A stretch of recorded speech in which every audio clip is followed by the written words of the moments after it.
واش غدير هنا بقرا مكعزه كومبري. C'est des signes qui peuvent nous orienter des fois. كاين des fois وين des éleveurs ينوض يقول لك البقره هذه ماشي مليحه، ماشي تاع كلاب، والله ما على بالي، شربت والله ما على بالي، والله ما على بالي، واش على بالك واش غدير هنا. C'est ça la difficulté du vétérinaire. Le médecin قاعد في الكرسي قريب راح تمد له دياغنوستيك، عندي واحد لا دولور في عيني صباح في النوض، تعطي له كاع لي ديتاي، روح راجع دير لنا تشوف هاد لي زاناليز والله ما يمسك. Le vétérinaire il doit tirer l'information. Les ouvriers généralement يحفظ الميم، ما على باليش مانيش عارف. السلام عليكم. Comme prévu, aujourd'hui, on va essayer d'entamer un nouveau chapitre concernant les pathologies de la caillette et les syndromes oppressifs. Est-ce que c'est important d'étudier les pathologies de la caillette? Très bien. C'est la fréquence des atteintes de la caillette. Il y a comme un autre organe qui fait partie du tube digestif chez les ruminants, le feuillet. Avant de passer par la caillette. Pourquoi on ne s'est pas attardé et on s'est arrêté au niveau du feuillet? Parce que les pathologies du feuillet sont toujours secondaires. Il n'y a pas d'affection spécifique du feuillet carrément, car c'est l'indigestion du feuillet ou l'impaction du feuillet. D'accord? Les affections du feuillet sont généralement 90% secondaires. Ça veut dire que le feuillet s'arrête quand le rumen s'arrête, quand le réseau s'arrête, quand le RR s'arrête. Donc c'est pour cette raison qu'on ne s'attarde pas généralement au niveau des affections du feuillet. Mais la caillette, non. La caillette est un organe où la pathologie elle est très très fréquente et vous risquez de la retrouver très souvent dans la pratique vétérinaire rurale. C'est comme le rumen, c'est comme l'acidose, c'est comme la calose, c'est comme l'acétonémie. Toutes ces pathologies, généralement avec les étudiants terrain, ce sont des pathologies très fréquentes sur le plan pratique. Donc c'est pour cette raison que j'ai choisi de revoir. Vous avez vu ça sur le plan sémiologique, on vous a parlé de déplacement de la caillette et de ping et de sonorité mais c'est pas ça. Le but des pathologies, ça veut dire c'est comment reconnaître un déplacement de la caillette, un ulcère de la caillette, un déplacement de la caillette avec torsion, cliniquement. C'est-à-dire si vous êtes devant des cas cliniques et vous allez suspecter cette pathologie et quels sont les moyens que vous allez utiliser pour arriver à ce diagnostic. Donc, la caillette se trouve à quel niveau? Au niveau de l'abdomen d'une vache. La région de l'hypocondre droit. Oui, j'ai l'hypocondre droit. La vache a combien de côtes? 13 paires de côtes. Et donc, si on parle de l'hypocondre, ça veut dire que c'est la dernière côte. Non, la caillette, elle est bien avant. C'est la 10e côte. Elle se situe au niveau en arrière de la 10e côte, ou bien du 11e espace intercostal. C'est entre la 10e et la 11e côte. D'accord? Il faut chercher la caillette toujours ventralement à droite. N'y allez jamais vers le dos.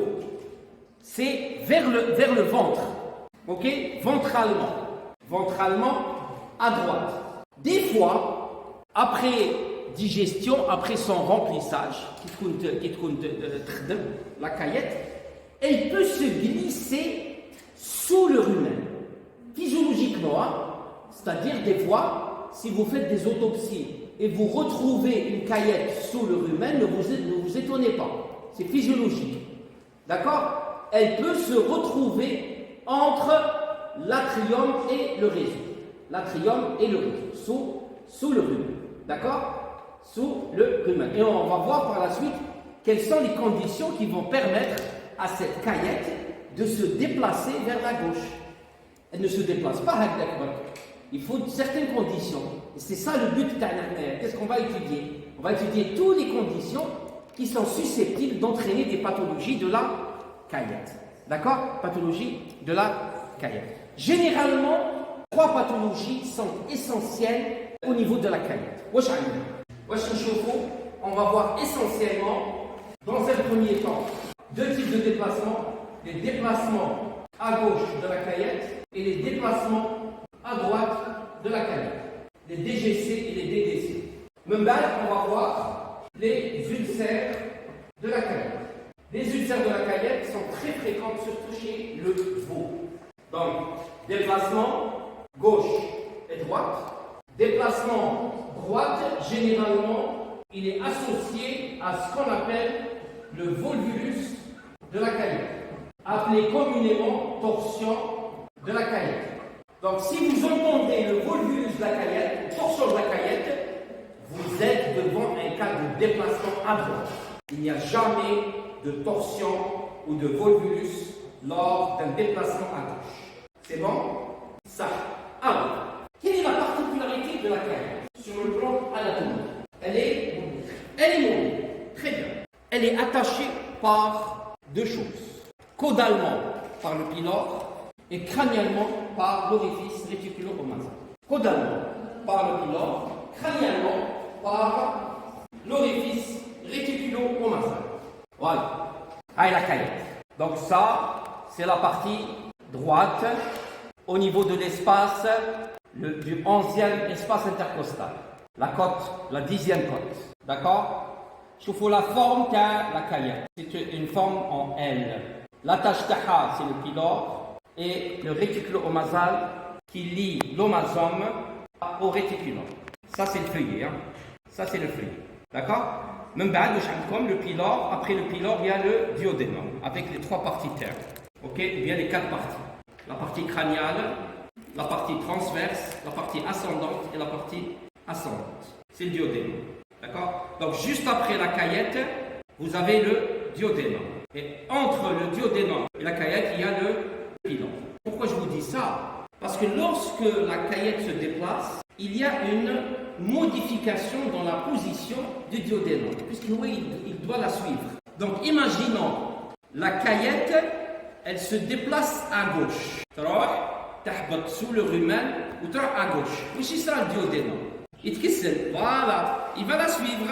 Et donc, qu'est-ce qu'on aura? On aura le pylore qui va changer de conformation, plus ventralement, et le duodénum, on va le retrouver crânialement par rapport à sa position normale. Donc, si vous ouvrez et vous avez le duodénum directement à la ligne d'ouverture, vous êtes devant un cas de déplacement de la caillette. D'accord? C'est pour cette raison que j'insiste sur la position du duodénum. Ça, est-ce que la caillette possède des ligaments? Qui met le ligament large, un utérus. Est-ce que la caillette possède des ligaments? J'ai trouvé l'anatomie, elle est très importante. Qui veut une réduction, un déplacement de la caillette? Elle se fait par une omontopexie. Je t'ai dit l'omontopexie. Pexie, c'est fixé. Ou le montant. L'anatomie, elle est très très importante. Surtout en chirurgie. Effectivement, fait la caillette, on retrouve deux ligaments. Ça, c'est des ligaments tellement lâches, ils ne jouent aucun rôle dans la fixation. C'est des ligaments qui rattachent un organe à un deuxième organe. Mais un donc quel rôle la fixation? D'accord? Je connais les deux ligaments. N'allez rapidement. On a la partie droite, la queue, la mamelle. Là, c'est le réseau rumen. Là, c'est le feuillet, pylore. Caillette.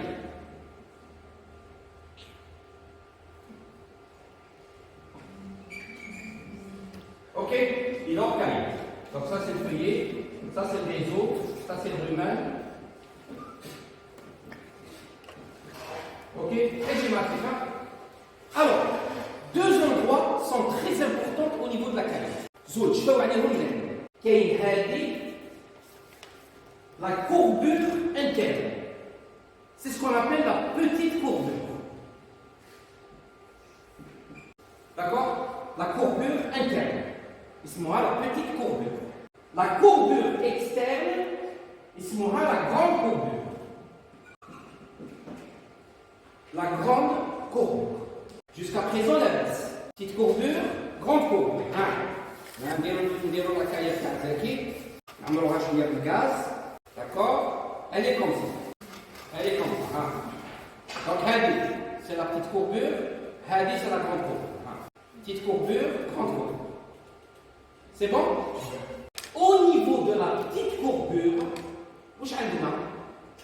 عندنا un ligament اللي نسموه le petit omentum. La petite courbure لاصق فيها شكون؟ le petit omentum.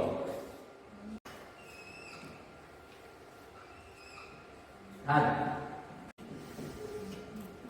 petit omentum. Alors le petit omentum, il relie la caillette au foie. Le foie qui se situe là. C'est le petit omentum. Qui ne va pas nous intéresser trop, parce que c'est pas ça, parce qu'il est petit, c'est un petit ligament. Généralement, on ne l'utilise pas pour la fixation. Ça, la grande courbure, nous avons un autre ligament. Et c'est moi le grand omentum. Mais il est toujours à l'esprit que ce sont des ligaments tellement larges, tellement lâches, qu'ils ne jouent aucun rôle dans la fixation. C'est des ligaments de soutien. D'accord? Le grand omentum, il fait la liaison entre quoi? Il y a deux feuillets. Un feuillet interne et un feuillet externe. Le feuillet interne, il relie la caillette au rumen. Le feuillet externe, il relie la caillette à la partie crânienne de l'intestin. Très bien. Donc, grand omentum, petit omentum, mais qui ne joue aucun rôle dans la fixation. Alors, on doit connaître l'emplacement terrain, parce que le grand omentum va être utilisé pour la fixation de la caillette en cas où il la partie droite terra et on la fixe.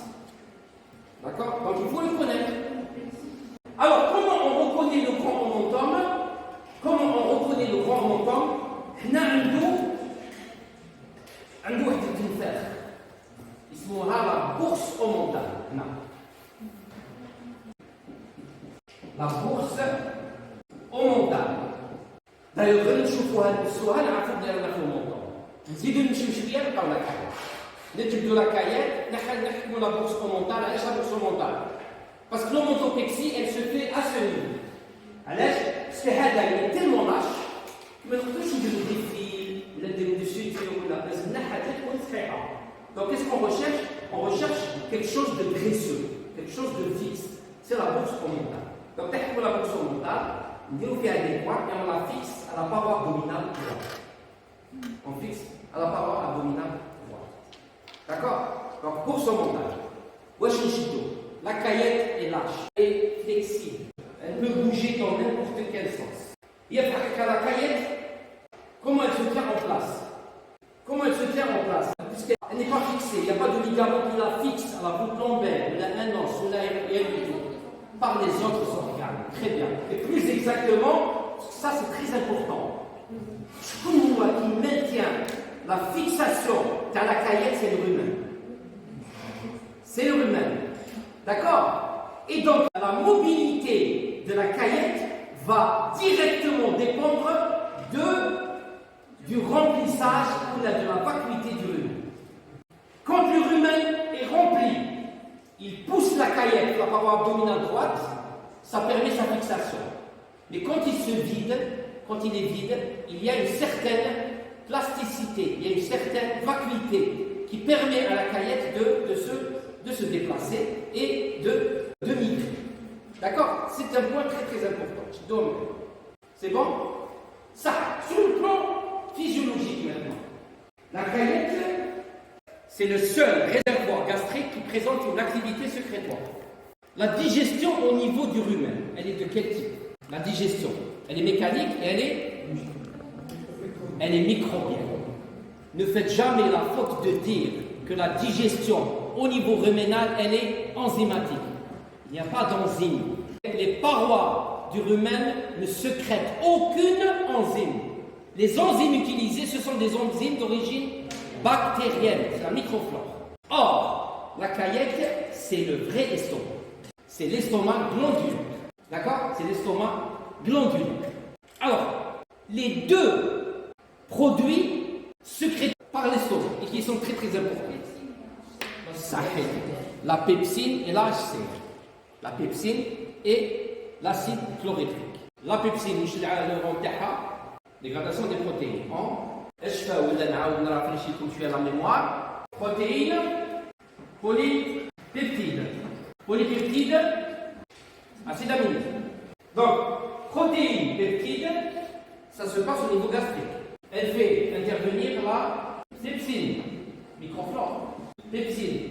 Ok? Polypeptides, acide aminé, ça se déroule au niveau duodénal et ça fait intervenir la trypsine pancréatique. Trypsine pancréatique. Ça. Allez, je vais parler de microflore. Maintenant, je vais lâcher les ruminants. Très bien. Les protéines ce ne sont pas les protéines alimentaires. D'accord? Ce ne sont pas les PDIA. Ce sont les PDIN.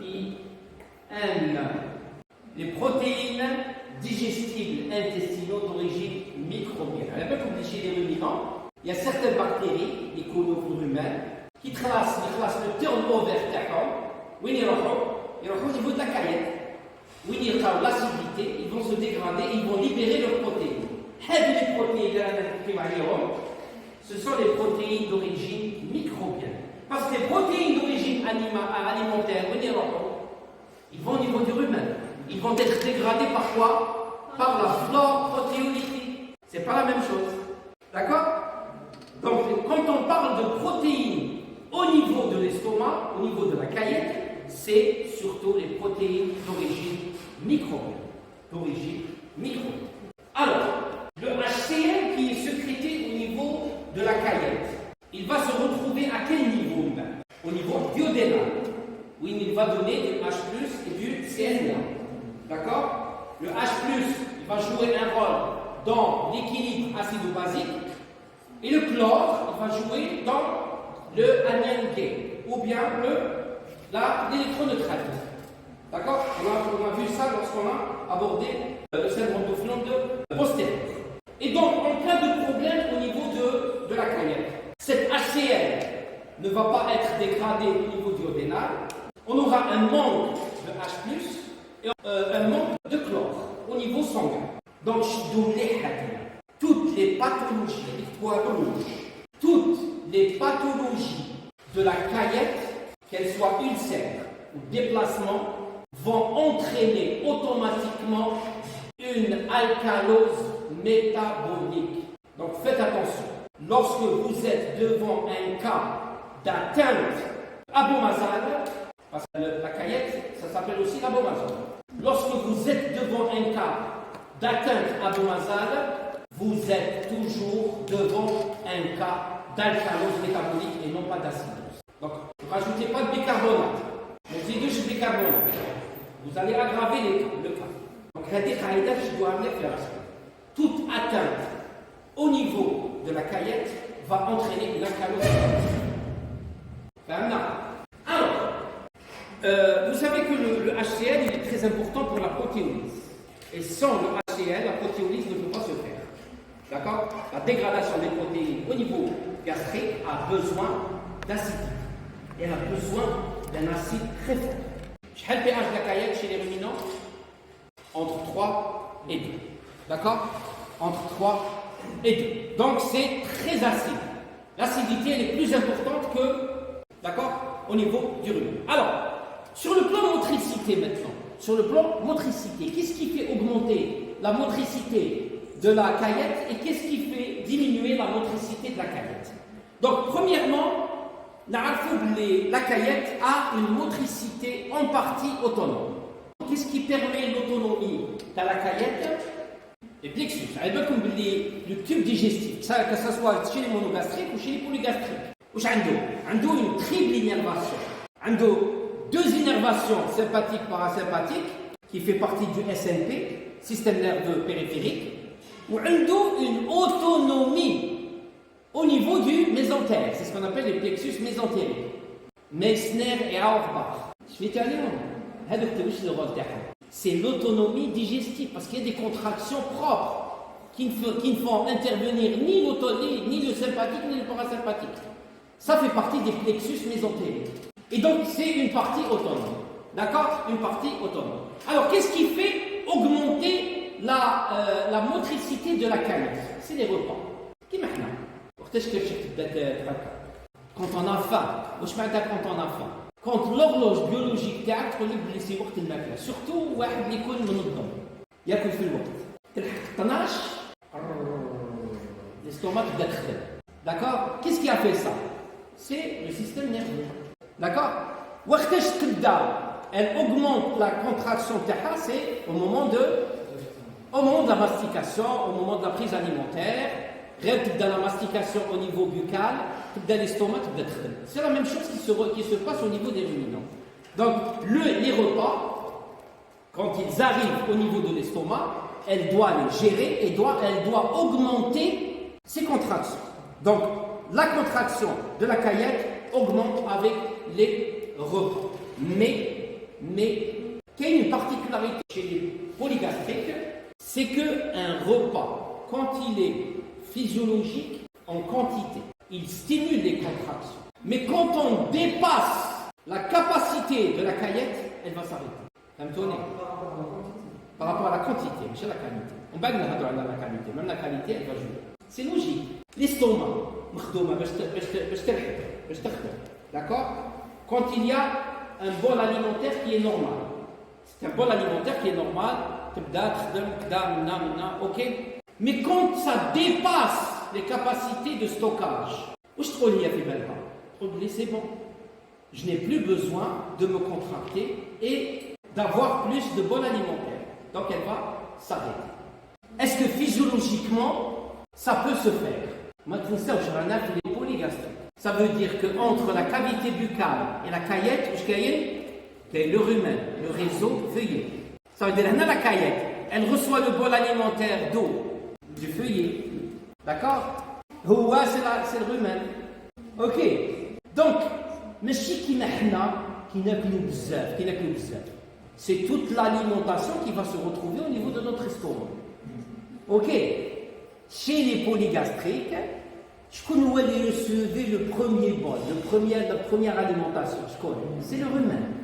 Et la gestion du bol alimentaire, c'est le rumen.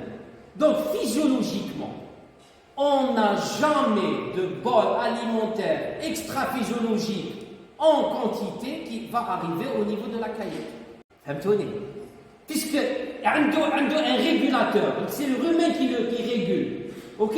C'est le rumen qui régule. C'est lui qui va donner la quantité, la grande quantité. Je connais qui va le recevoir. C'est le rumen.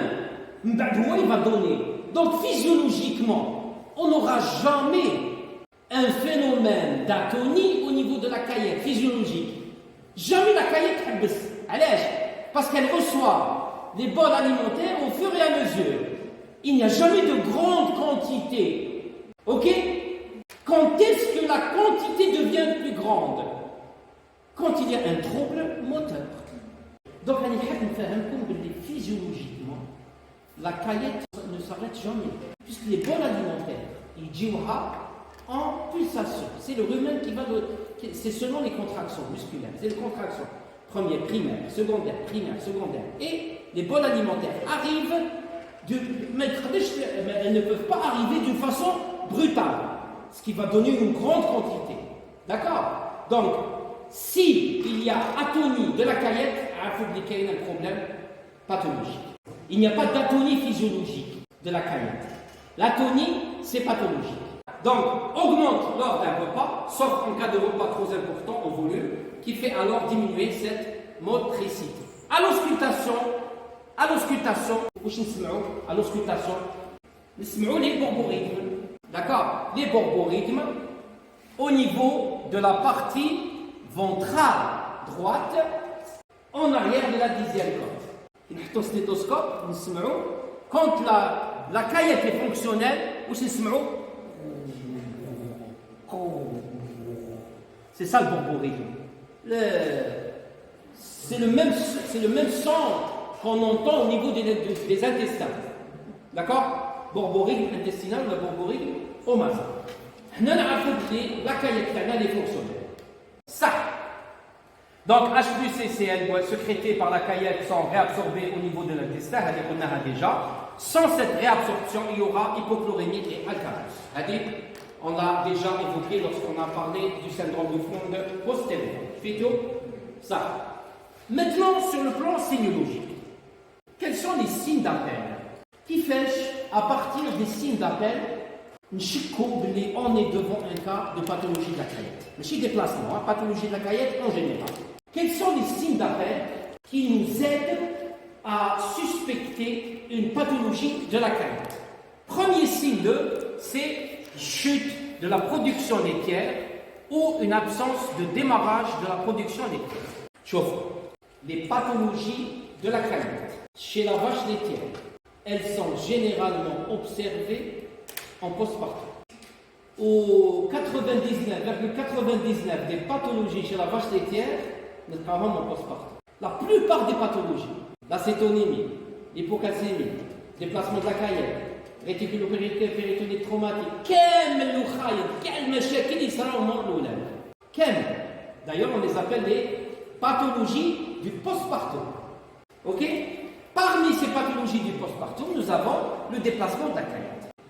Le signe chute de production laitière ou absence de démarrage de la production laitière, vous allez le retrouver fait les pathologies. Quelle que soit la pathologie. C'est comme l'alimentation, c'est comme l'appétit, c'est comme la diminution, l'anorexie ou l'inappétence. Quelles les pathologies de la vache laitière sont caractérisées par une chute de la production laitière. D'accord? D'ailleurs, on devrait étudier un syndrome, qui met le syndrome flavien, le syndrome de chute de pente, la pondeuse. La vache laitière, on devrait étudier un syndrome, syndrome de la chute de production laitière. Une chose, quels sont les différents paramètres qui entraînent cette chute de production laitière? Donc, toutes les pathologies qui entraînent un problème au niveau de la vache juste après le velage, c'est soit chute de production laitière, c'est-à-dire elle démarre sinon il n'y a pas de démarrage, carrément. C'est des vaches qui ne produisent même pas de classe. Il y a un mauvais démarrage. Et quand le mauvais démarrage il se situe au départ, automatiquement, qu'est-ce qu'il y a? Il y a un écrasement de quoi? De la courbe de lactation. La vache n'arrive jamais à son pic de production. Et c'est des pertes économiques chez les éleveurs. Donc, une vache qui normalement 40 litres, tous les derniers 10 litres, 15 litres. Ok? Donc, premier signe, c'est la chute de production laitière. Ou bien le démarrage ne s'effectue pas. Mauvais démarrage de la production laitière. On peut retrouver aussi un ballonnement à gauche ou à droite selon l'endroit où la caillette se déplace. Donc des fois, c'est beau un ballonnement au niveau de la paroi abdominale. Si c'est un déplacement à droite, c'est la droite. Si c'est un déplacement à gauche, on va retrouver ce ballonnement au niveau de la gauche. Et là, avec d'autres signes, il ne faut jamais donner un diagnostic en se basant sur un seul signe. C'est l'analyse de tous les signes. D'accord? Chute de production laitière, ballonnement à gauche, et selon le tableau clinique, on peut suspecter qu'on est devant un cas soit de déplacement, soit d'ulcère. C'est comme ça l'approche diagnostique. Chute de production laitière, déplacement de la caillette. Donc les signes, l'analyse des signes, et bien la conclusion, c'est une suspicion. D'accord? Suspicion diagnostique, suspicion clinique. D'accord? Alors, on peut avoir aussi des signes de douleur rétro-diaphragmatique. C'est surtout les ulcères. C'est les ulcères de la caillette. Les douleurs rétro-diaphragmatiques. Les ulcères. Les ulcères gastriques, il y a des douleurs qui a l'ulcère. C'est des douleurs atroces. Rétrosternales. Donc, c'est la même chose. Signe de douleur rétro-diaphragmatique, en arrière du diaphragme. On peut avoir aussi des diarrhées. Mais généralement, lors d'atteinte de la caillette, aussi qu'on a ce qu'on appelle des fausses diarrhées. Des diarrhées au départ, on bat c'est là. Donc faites attention. Il y a un autre signe lors de l'atteinte de la caillette, c'est les mélénas. Les mélénas, c'est quoi? C'est du sang digéré. Très bien. Il est de quelle couleur? Noirâtre. C'est rougeâtre. Alors, qu'est-ce qui a été digéré? Qui c'est bon noir? Le méléna. Et on parle généralement d'un sang digéré. Où il a été digéré? Il a été digéré par les portions proximales, où il y a des enzymes. D'accord? Ça a le globule rouge, il est formé par quoi? L'hémoglobine. Et l'hémoglobine, il y a l'âme et la globine. L'âme, fait le fer. La globine, c'est des protéines qui peut être dégradée par quoi? Par les enzymes digestifs au niveau gastrique. Qu'est-ce qu'elle va donner? Elle va donner une digestion de la globine. La digestion de la globine, si elle se fait au niveau de l'estomac, au niveau de la caillette, qu'est-ce qu'elle va donner? Elle va donner cette coloration noirâtre caractéristique de quoi? Du méléna. Donc si on retrouve du méléna, on est sûr que ce sang, il provient des parties hautes. Les parties hautes. Ok? Oui, il y a des enzymes digestifs ou duodénales. Les parties hautes. Si on a par exemple du sang frais, direct, c'est la partie distale. C'est les colites, les rectocolites, les rectites. On a comme un exemple. Où il y a du sang frais, coccidiose. Colon, c'est quoi? Le sang, comment il est? Est-ce qu'il est digéré? Il est rouge.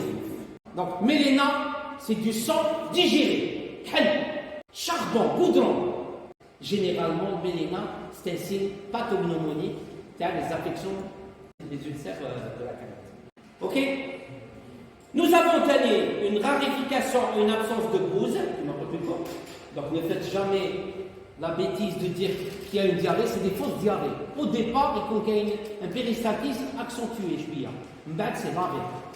Après ça, si vous rentrez votre main, vous allez avoir des bouses qui sont rares, remplies, donc sèches, et feront le méléna. Donc, vous êtes devant un cas d'une atteinte de la caillette. Bien sûr, s'il y a des signes de douleur rétro-diaphragmatique, l'animal va adopter une position antalgique. S'il a mal, il essaie de soulager la région épigastrique. Et donc, qu'est-ce qu'il va faire? Il va vousser le son d'eau. Et on aura des animaux qui sont notamment voussés. Un dos voussé. D'accord? Ils essayent de soulager la douleur au niveau épigastrique, au niveau rétro-diaphragmatique. Tout ça, ce sont des signes d'appel. Il y a un éleveur, il dit j'ai retrouvé du méléna. Enfin, mais il dit méléna. Il dit noir, goudron. Ou il dit production laitière حقت. ولا يجي يقول لك جي remarqué منفخه من جهه ماشي من جهه الغاز من جهه تحتانيه فونترالمون ولا يجي يقول لك بقراره كعزه كومبري تمشي هكذا تمشي difficilement moins. D'accord? Donc ça c'est des signes d'appel. Ne rigolez pas, c'est des signes qui peuvent nous orienter des fois. Surtout qu'il y a des éleveurs qui sont un petit peu expérimentés. يعرفوا حياتهم كاع هما تما كاين دي فوا وين دي زيلفور ينوض يقول لك البقره هذه ماشي مليحه وصح تلقاها ماشي مليحه تعرفها من خزره من ولا يقول لك الخزره تاع حصر هذوما دي زيلفور يعاونونا ماشي تاع كلاب والله ما على بالي شربت والله ما على بالي والله ما على بالي واش على بالك واش راك دير هنا واش راك دير هنا. Et c'est ça la difficulté du vétérinaire. Le médecin قاعد في الكرسي وتعيط له قريبا حتمد له دياغنوستيك عندي واحد لا دولور في عيني صباح في النوض تعطي له كاع لي ديتاي وهكذاك هو ما يشوفكش ميم با ويروح ديريكتومون لي زيكزامان كومبليمونتير راه راجع دير لنا تشوف هاد لي زاناليز لا ميم يمسك. Le vétérinaire non, c'est pas comme ça. Le vétérinaire il doit tirer l'information. Des fois, comme des fois, les éleveurs. Surtout les éleveurs, les machines, on met les élevages. عندهم لي زوفريي. لي زوفريي جينيرالمون حفظ الميم ما على باليش مانيش عارف باسكو سورتو لا زادوا داروا ديكات يسيي كيفاش يهرب. داكور مي انت لازم كي تكون تكون انتيليجون تجبد من l'animal تفيق له.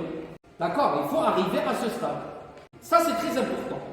Alors pour diagnostiquer un déplacement de la caillette, كاينه واحد الحاجه سمعتوها كامل وقريتوها كامل اللي هو لو بي. هنا لازم نحبسوا نجيبوا بيس حصه